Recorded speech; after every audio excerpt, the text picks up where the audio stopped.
السلام ناظرین، میں ہوں اسد علی طور اپنے پروگرام اسد طور انسینسرڈ میں. آپ کو پتہ ہے پاکستان کی سپریم کورٹ ہمیشہ سے نہ صرف پولیٹیکل انجینئرنگ بلکہ اپنی انٹرنل پولیٹکس کا بھی اکھاڑا رہتی ہے. پچھلے کافی سالوں سے سپریم کورٹ میں ایک دھڑے بندیاں چلتی ہیں، اس کے تحت گیمیں کھیلی جاتی ہیں، ججز ایک دوسرے کے خلاف چیزیں سیٹ کرتے ہیں، بناتے ہیں.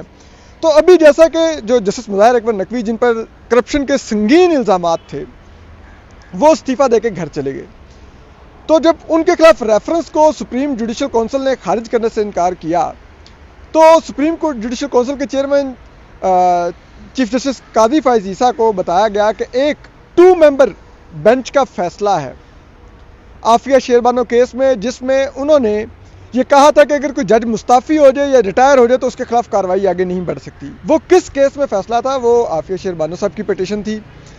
یہ وومن ایکشن فورم اور سول سوسائٹی کے دیگر شعبوں سے مرد و خواتین نے یہ پٹیشن سائن کر رکھی تھی، اور یہ پٹیشن کی گئی تھی اس وقت کے چیف جسٹس ثاقب نثار کے خلاف، کیونکہ ان کا جو طرز عمل تھا، جو کنڈکٹ تھا، وہ چیف جسٹس کے عہدے کے جسے کہتے ہیں لائق نہیں تھا، مناسب نہیں تھا. تو ان لوگوں نے ان کے خلاف ایک ریفرنس موو کیا تھا.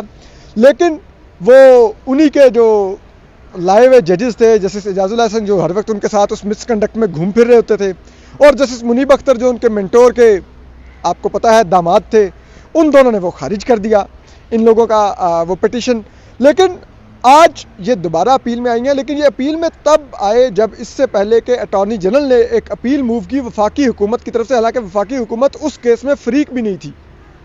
اور یہ اٹارنی جنرل کی طرف سے جو موو کردہ جو اپیل تھی، یہ بظاہر ایسا ہی ہے، کافی حد تک اس میں یہی ہے کہ یہ چیف جسٹس قاضی فائز کے بہاف پر اٹارنی جنرل اب آئے ہیں. اب اسی طرح مل کے گیم کھیلتے ہیں تو سمجھ سکتے ہیں آپ. لیکن یہ لوگ جینون پٹیشنر تھے، تو ہم نے کہا جینون پٹیشنر سے ان کا ورژن لیں، یہ ہوا کیا تھا. شکریہ عافیہ صاحبہ. ہمارے ساتھ عافیہ ہیں، عافیہ شیربانو، اور فریہ عزیز ہیں. یہ بھی ایک ایکٹیوسٹ ہیں، اور اس کے علاوہ پیکا لاز اور دیگر ڈیجیٹل رائٹس چیزوں کے اوپر بہت کام کرتی ہیں اور بہت ہی قابل ہیں اس معاملے میں. صرف انہوں نے لا کی ڈگری نہیں لی ہوئی، ادروائز یہ بہت سے لائر سے بہت بہتر ہیں. تو میں عافیہ آپ سے شروع کرتا ہوں.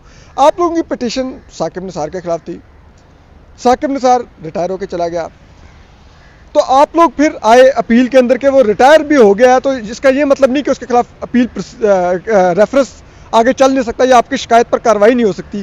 کیا تھی آپ لوگوں کی شکایت، اور پھر کیا آپ لوگوں کی شکایت کے ساتھ سپریم کورٹ میں ہوا؟ شکایت اسد بہت سی تھی. مطلب یہ کہ ہم نے باقاعدہ ریسرچ کی تھی کہ ہر قدم پہ، اور بات ثاقب نثار کی نہیں تھی، ایک چیف جسٹس کی تھی، ایک ادارے کی، عہدے کی تھی، بالکل عہدے کی. تو وہ جوڈیشری، اور آپ جانتے ہیں ماضی میں یہ جوڈیشری کس قسم کی چیزیں کر چکی ہے جو کہ غیر جمہوری رہی ہے. تو ہمارا مقصد اور ہمارا آبجیکٹو ہمیشہ یہ تھا کہ ایک اصلاحی بات سامنے آئے، ایک ادارے کی اکاؤنٹیبلٹی کے اوپر بات چھڑی جائے، جبکہ بالکل خاموشی تھی پاکستان میں.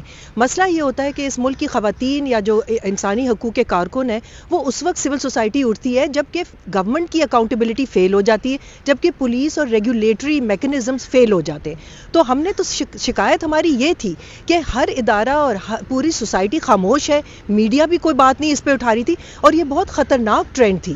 ہم نہیں چاہتے تھے جو کچھ ثاقب نثار کر رہا تھا، جو ثاقب نثار کر رہے تھے، ایک پاپولسٹ ایڈونچرسٹ جوڈیشری دکھ رہی تھی، ہر اور پولیٹیکل انجینئرنگ میں رول پلے کر رہی تھی. دیکھیں پولیٹیکل انجینئرنگ، ہمارا تو موقف یہ رہا ہے، آپ جانتے ہیں 8ویں ترامیم سے لے کے اب تک، کہ ایک ادارے کو جمہوریت میں ایک ادارہ دوسرے ادارے کے چکر میں نہیں پڑ سکتا ہے، ان کا کردار نہیں ادا کر سکتا، ان کی اسپیس انکروچ نہیں کر سکتا. اور ثاقب نثار تو کر رہے تھے یہ، وہ دوسرے، جیسے کہ ہم نے اپنے ریفرنس میں لکھا بھی تھا کہ وہ کمانڈیئر کر رہے تھے جیسے کہ چیف عوامی سٹاف ہے، وہ لیجسلیٹ کر رہے تھے جیسے کہ وہ پارلیمنٹیرین ہے، وہ پالیسیز ایسے بنا رہے تھے جیسے کہ وہ بیوروکریٹ ہے. یہ تو بالکل جمہوریت کے خلاف ہے. ہسپتالوں میں گھوم رہے ہیں، ڈیم فنڈ جمع کر رہے ہیں، ٹھیک ہے. مطلب یہ پرسنل بات نہیں ہے، بات یہ ہے کہ جب آپ ایسے عہدے پہ بیٹھ کے آپ ایسی چیزیں کرتے تو یہ ٹرینڈ سیٹ ہو جاتا ہے. پھر آنے والے بھی کوشش کرتے ہیں کہ وہ بھی پاپولسٹ بنے، ان کے اندر بھی ٹیمپٹیشن آ جاتی ہے کہ یار ہم نے بھی اس طرح میڈیا کوریج میں آنا ہے، ذرا ہماری بھی ہیڈ لائنز فلیش کریں.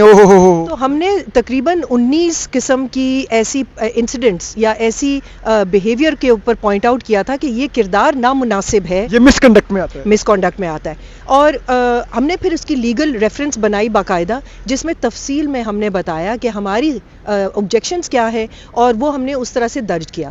جیسے آپ بتا رہے ہیں کہ ان کا پھر جو آگے کارروائی ہو وہ ہمارے لیے ایک لرننگ پروسیس ہے، اور عام شہری کے لیے بھی، کہ ہمیں بھی آنا چاہیے کہ right to information.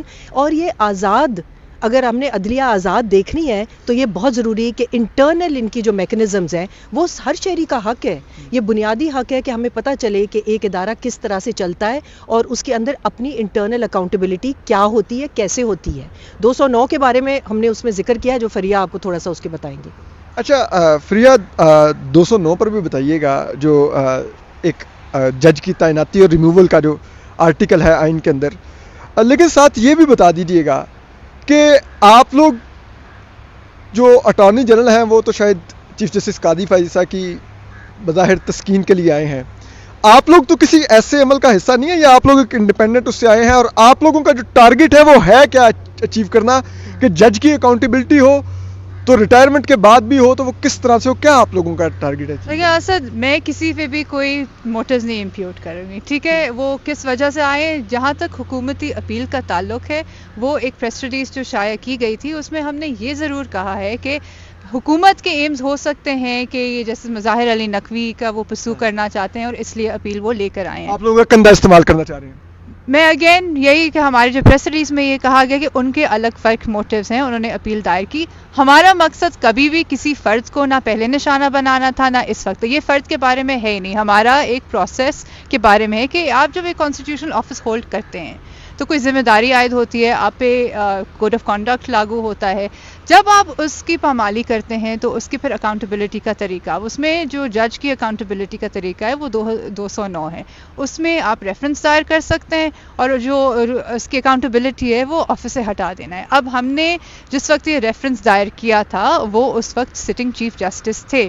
Sitting chief justice آپ کو پتہ ہے کہ سپریم جوڈیشل کاؤنسل کے سربراہ ہوتے ہیں. اب ایک تو یہ بھی نقطہ اٹھتا ہے کہ وہ پھر کس طریقے سے ہائرارکی جو ہوتی ہے کہ سینئر پیونی جج اور باقی جو آپ کے پیئرز ہیں وہ آپ کی اکاؤنٹیبلٹی کریں گے، وہ جو سب سے اعلیٰ عہدیداران ہیں سپریم کورٹ کے. دوسرا یہ کہ جب ہم نے ریفرنس دائر کیا تو مہینوں ہمیں کچھ پتہ ہی نہیں چلا، اس کے بعد وہ ریٹائر کر گئے. اب اگر 209 میں یہ بار ہے بھی کہ اب آپ نکال تو انہیں کو سکتے ہیں نا جو آفس ہولڈ کر رہے ہیں، ریٹائرمنٹ کے بعد نکالنے کا تو پھر. لیکن ہمارے جو ایشو ہے وہ یہ ہے کہ پہلی بات اصولی طور پہ سپریم جوڈیشل کاؤنسل کو ان کے آفس میں ہوتے وقت یہ کمپلین ٹیک اپ کر لینی چاہیے تھی. اب وہ چاہے مس کانڈکٹ رول کرتے یا ڈسمس کرتے، لیکن کمپلین ٹیک اپ ہونی چاہیے تھی اور ہمیں یہ معلوم ہونا چاہیے تھا. اب یہ چیز نہیں ہوئی. ہمیں اخبار کے ذریعے پتہ چلتا ہے کہ بہت ساری ایسے ریفرنسز ہیں جو خارج کر دیے گئے. اس پہ جب جوابی کارروائی ہوئی، ہم نے لکھا سپریم جوڈیشل کاؤنسل کو، تو ہمیں یہ بتایا گیا کہ یہ تو کیونکہ ریٹائر کر گئے انفرکچوس ہو گئے. اس چیز کو ہم نے چیلنج کیا کہ کیسے یہ آپ کر سکتے ہیں اکاؤنٹیبلٹی. اور دوسری چیز یہ کہ دیکھیے ریٹائرڈ ججز جو ہیں وہ ظاہر ہے کہ آگے جا کے پبلک آفس مختلف قسم کے ہولڈ کرتے ہیں، پینشنز ہوتی ہیں، پرکس اینڈ پریویلیج، تو یہ معاملہ یہاں رکتا نہیں ہے. تو بہتر یہ ہے کہ آپ اس کا جائزہ لے لیں جس وقت وہ آفس میں ہے. تو یہ ایک اصولی چیز ہم لے کر آئے ہیں اور اس وقت بھی اسی پہ کھڑے ہیں کہ سپریم جوڈیشل کاؤنسل کا جو پروسیجر ہے اس میں ٹرانسپیرنسی ہونی چاہیے، اوپیکنیس نہیں ہونی چاہیے. دیکھیں جب ہم نے ریٹ پٹیشن بھی فائل کی تھی، یہ اس وقت فائل کی تھی جب بہت سارے بار ایسوسیشنز نے اپنی پٹیشنز فائل کی ہوئی تھی. ہماری پٹیشن کے خلاف رجسٹرار نے آبجیکشنز لگا دیں. اس کے بعد یہ گئے ان چیمبر ہمیں یہ کہا کیا اپیل میں کہ آپ ان کا نام ہٹا دیں. نام ہٹانے کا تجویز، یہ عمر تک بندیال صاحب نے آپ کو کہا کہ ثاقب نثار کا نام ہٹا دیں پٹیشن میں سے، تو پھر میں آگے چلا سکتا ہوں. اب اگر آپ آرڈر دیکھیں جو اٹیچڈ ہے اس میں یہی کہ جو ریکوزٹ امینڈمنٹس ہیں وہ تجویز کی گئیں وہ آپ ہٹا دیں. تو اس کے بعد جب نام ہٹا دیا تو وہ اپیل میں چلا گیا 2 ممبر بینچ کے سامنے، اور پھر اس اپیل میں اس کو ڈسمس کر دیا گیا جس کے لیے یعنی کہ اس وقت کے چیف جسٹس عمر تاب بندیال صاحب اپنے ایک سابق چیف جسٹس جو ان کے قریب رہے تھے ثاقب نثار ان کو بچا رہے تھے کہ ان کا نام نکال دیں تو پھر معاملہ آگے چل جائے گا. یا پھر وہ بھی کہتے ہوں گے کہ یہ اصولاً دیکھا جائے کہ کیا ہمیں اس سے اتنا زیادہ اعتراض نہیں ہے. ہمارے لیگل کاؤنسل نے بھی کہا، دیکھیں جو آپ سوال پوچھ رہے ہیں نا وہ اس میں ایک بنیادی اصولی بات جو یہی ہے کہ ہم چاہتے ہیں کہ کوئی جج کی نہ امپیونٹی ملنی چاہیے اور نہ ہی اس کی پرسیکیوشن ہونی چاہیے. ہم کہہ رہے ہیں ادارے کو، مطلب اس کا جو جوڈیشل کاؤنسل ہے اس ریگولیشن کو اس کا بظاہر بتائیں کہ طریقہ کار کیا ہوتا ہے. اور اصل ہم یہاں پہ کسی پہ تہمت لگانے نہیں آئے ہیں. وہ بالکل آپ کی رائے اپنی جگہ. ہماری رائے یہ ہے کہ ہم یہ نہیں کہہ رہے کہ حکومت ہے کوئی جج ہے وغیرہ. ہمارے لیے اصولی تب بھی یہ ایشو تھا, اب بھی وہی ہے, اور ہم آگے بھی یہی ہوگا کہ اس کو اصولی طور پہ اس کا فیصلہ کیا جائے تاکہ آج کوئی اور ہے کل کوئی اور ہوگا. یہ آگے کے لیے ایک اور وضاحت بالکل جو کہ بہت اہم ہے. لوگ ہمیشہ شک کرتے ہیں کہ جی ہمارے کوئی ویسٹڈ انٹرسٹ ہو. خواتین محاذ عمل ایک غیر سرکاری اور نان فنڈڈ تنظیم ہے جو کہ 40 سال سے ہر قسم کی اتھارٹیرینزم یا آمریت کی خلاف ورزی کرتی ہے. تو ہمارا تو بالکل ایک کلیئر اور آنیسٹ قسم کی مقاصد ہے اس کے اندر. ہمیں کچھ ملنے نہیں والا ہے اس میں سے. اچھا بائی دی وے, میں عافیہ شیر بانو اور فریہ صاحبہ کو میں جانتا ہوں, یہ بڑے انڈیپینڈنٹ مائنڈ لوگ ہیں. یہ جو سوالات میں نے کیے یہ میں یہی چاہتا کہ جو تاثر دیا جا رہا ہے اس سے, تاکہ اس کے جواب آپ لوگوں کو ملیں کہ کیا واقعی ایسا ہے کہ نہیں.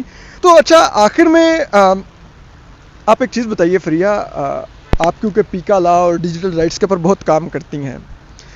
آج کل ہم سارے, میں خود اس کا متاثرہ فریق ہوں, میرا نوٹس ہے تو میری اس میں باعث موجود ہے.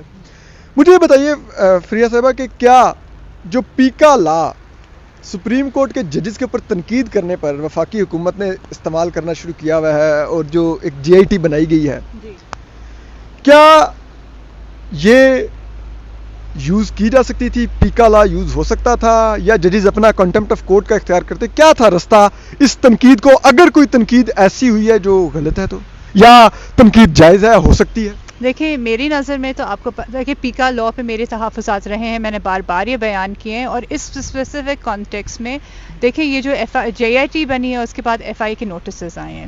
میرا سوال سب سے پہلے مجھے تحفظ میں نے کیا کہ JIT کی کانسٹیٹیوشن, اب دیکھیں یہ حکومت کا موقف جو ہم نے دیکھا کہ پریس ریلیز کے تحت آیا یا وہ پریس کانفرنس کے تحت کہ ہم نے سیکشن 30 آف پیکا میں JIT کانسٹیٹیوٹ کر دی. سیکشن 30 آف پیکا میں JIT آپ ضرور کانسٹیٹیوٹ تو کر سکتے ہیں, لیکن to investigate an offence under the act, کون سا آفینس یہاں بن رہا ہے؟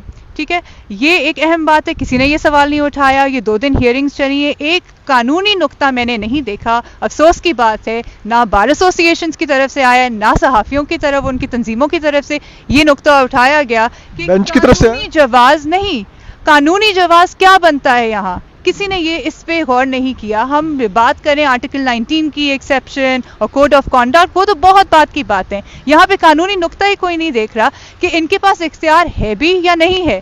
FIA دیکھیں جو اسلام آباد ہائی کورٹ کے آرڈرز ہیں, پہلی بات تو بہت سارے لوگ ہیں جن کو یہ سمنز ملے نہیں. یہ ہم نے سوشل میڈیا پہ دیکھے کہ گردش کر رہے ہیں. سوشل میڈیا پہ گردش کرنے کے تحت کیا اٹھ کے FI کے دفتر یہ پروسیس ہوتا ہے؟ یہ ڈیو پروسیس ہے, یہ آرٹیکل 10A کے تقاضے ہیں یا نیچرل جسٹس یا اکارڈنس ان لا کے؟ دوسری بات یہ کہ آپ نے جب یہ نوٹسز آئے تو یہ کیوں ریکارڈ پہ کیوں نہیں جمع کرائے گئے؟ یہ کیوں نہیں کہا گیا کہ آپ JIT کی کانسٹیٹیوشن اور جو سمنز ہیں یہاں لے کر آئیں اور دیکھیں کہ کیا یہ لیگل ہے یا نہیں؟ 160 کے تحت اب یہ اس میں سمن میں لکھا گیا ہے کہ آپ کو پیش ہونا ہے. ان میں یہ نہیں بتایا گیا آپ کی کون سی ٹویٹ ہے, کون سا کانٹینٹ ہے, جو بھی ہے. ویگ قسم کا سمن اسلام آباد ہائی کورٹ کے آرڈرز موجود ہیں کہ یہ اس طرح سے ویگ نہیں ہو سکتی, کاپی آف کمپلینٹ جانی چاہیے. تو پہلی بات تو یہ بھی نہیں آئی. پھر کون سے آفینس بن رہا ہے؟ میری نظر میں پیکا میں کوئی آفینس نہیں بنتا. سیکشن 20 کا جو استعمال تسلسل سے کیا جاتا ہے اس پہ بھی اسلام آباد ہائی کورٹ کی ججمنٹ ہے, نیچرل پرسن کمپلیننٹ ہوگا. سمنز میں دیکھیں تو FIA کے آفیشل یا اسٹیٹ کیسے کمپلیننٹ بن سکتی ہے؟ تو میری نظر میں تو یہ پوری کارروائی غیر قانونی ہے, اور اس نقطے پہ انفارچونیٹلی کوئی بات نہیں ہوئی 2 دنوں میں. اور if I am not wrong, natural person کا مطلب تھا کہ جس شخص پر تنقید ہوئی وہ خود یا تو کمپلیننٹ بنے, ٹھیک ہے. تو ویسے تو اس میں اگر تھا تو یا تو چیف جسٹس قاضی فیصل خود کمپلیننٹ بنتے, ٹھیک ہے, یا معزز جسٹس محمد علی مظہر کمپلیننٹ بنتے, یا معزز جسٹس مسرت ہلالی صاحبہ کمپلیننٹ بنتی. لیکن if I am not wrong اسی ججمنٹ میں یہ بھی ہے کہ یہ جو ریاستی اہلکار یا ادارے ہیں وہ تو سیکشن 20 میں کمپلیننٹ بن ہی نہیں سکتے. نہیں بن سکتے, بالکل نہیں بن سکتے. یہ تینوں ججز بھی نہیں کمپلیننٹ بن سکتے. دیکھیے as a private individual natural person کے, اور یہ جو اس کی تشریح ہوئی ہے اب تک کہ نیچرل پرسن, اب natural person as a aggrieved party آپ خود کوئی کمپلین دیتے ہیں وہ ایک الگ چیز ہے. یہاں پہ جو بیانیہ سامنے رکھا گیا اور جس پہ بحث ہو رہی ہے کہ اداروں کی تسلیل کی جا رہی ہے یا شخصیات کے بیسس پہ, لیکن یہاں پہ اسٹیٹ نے انیشیٹ کیا ہے. اسٹیٹ کے پاس یہ کیا اختیار ہے بھی کرے؟ میری نظر میں نہیں ہے کہ